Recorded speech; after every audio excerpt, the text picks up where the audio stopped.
are we expecting an exit agreement? Nag-ambisyon kami niyan. Wala namang masama eh. No? Maganda yung usapan namin ni Minister Ekpal. Tanggap po namin. Kailangan, sabi ko sa kanila, hindi namin kakayanin kung kami lang.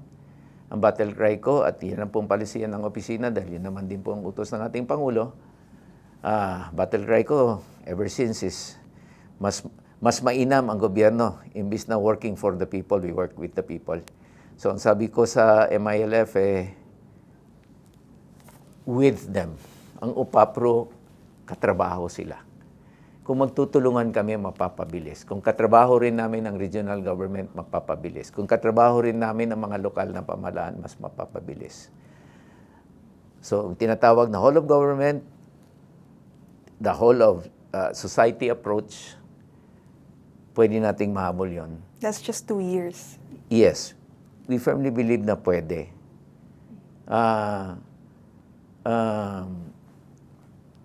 Challenging, pero possible.